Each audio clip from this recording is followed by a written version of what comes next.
Ofisi ya Msajili wa Hazina ni ofisi ambayo imepewa jukumu kubwa la kusimamia uwekezaji wa serikali katika taasisi na mashirika ya umma, ambapo hadi kufikia sasa tunasimamia taasisi na mashirika 309. Na katika mashirika haya serikali imeyaamini kabisa na imeweka uwekezaji ambao umeendelea kukua mwaka hadi mwaka. Miaka 5 iliyopita uwekezaji wa serikali katika mashirika haya na taasisi hizi ulikuwa ni shilingi trilioni 65 za Kitanzania, ambapo kufikia mwaka jana tarehe 30 Juni 2024 uwekezaji huu ulikuwa shilingi trilioni 86 za Kitanzania, ambazo ndio mmeona mara kwa mara tumekuwa tukizielezea katika vyombo vya habari, katika machapisho yetu na taarifa zetu za mwaka. Nina faraja kuwaambia kwamba mwaka huu 2025 tarehe 30 tumekamilisha uchambuzi na taarifa zetu ambazo ni za hesabu, na uwekezaji wa serikali katika taasisi na mashirika yake umeongezeka, sasa umefikia shilingi trilioni 92. Kwa hiyo tumeongezeka kutoka trilioni 86 hadi trilioni 92,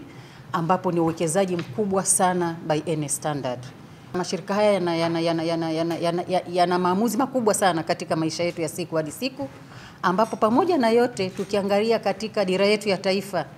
ambayo ni dira ambayo imezinduliwa na Mheshimiwa Rais Dr. Samia mwezi Juni mwaka huu, miaka 25 ijayo tunategemea kufikia uchumi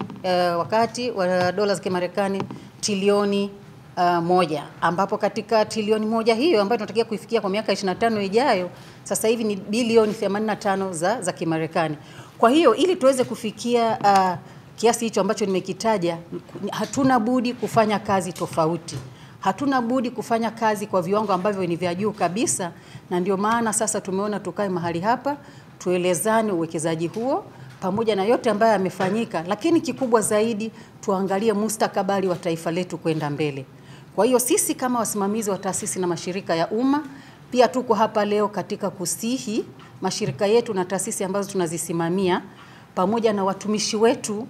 ambao wako chini ya mataasisi haya kuhakikisha kwamba tunakwenda kufanya haki yetu ya msingi katika kupiga kura, ambayo kupiga kura huko ni tarehe 29 mwezi huu, ambayo ni kama siku 1 au 2 zijazo.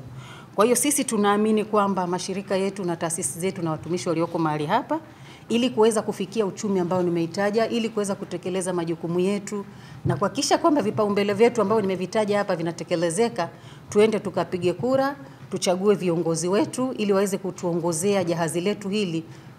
kwa mustakabali na manufaa ya taifa kwa ujumla. Na kwa nini tunasema hivyo? Tunasema hivyo kwamba kila taasisi au mashirika ya umma kwenda kupiga kura ni kwamba kushiriki uchaguzi ni wajibu wa kiraia unaojenga demokrasia kweli, umoja na udhabiti wa taifa letu. Lakini pia kupiga kura sio kupiga kura tu kama kawaida, bali ni chombo cha mabadiliko chanya ambacho kinawezesha wananchi wote wa Tanzania, mimi na wewe, kuchagua viongozi wetu ambao wana maono, ambao wana uadilifu na uwajibikaji, na wataweza kuifikisha nchi yetu pale ambapo wote tunatamani nchi yetu iwepo. Watumishi wetu wakishiriki kwa ukubwa wake, na inaonyesha ni mfano mzuri wa kuipenda nchi yetu, nidhamu ya kitaifa na uelewa wa majukumu ya kikatiba ya nchi yetu tunayoipenda sana. Ofisi ya Msajili wa Hazina inaamini kuwa kwa kushiriki kwa wingi katika uchaguzi huu, watumishi wa umma wataendelea kuunga juhudi za kuifikisha nchi yetu na serikali yetu mahali pale ambapo inaenda na kuimarisha utawala bora. Kwa mantiki hiyo basi, ninaomba kutoa wito kwa wakuu wote wa taasisi na mashirika ya umma ambayo tunayasimamia sisi, kuhakikisha kwamba watumishi wetu wote wanapewa fursa ya kutekeleza jukumu hili la msingi, na popote pale walipo waende katika vituo vyao walivyojiandikisha vya kupigia kura, na kuhakikisha kwamba waenda kutekeleza jukumu lao hili kwa manufaa ya nchi yetu na jamii kwa ujumla.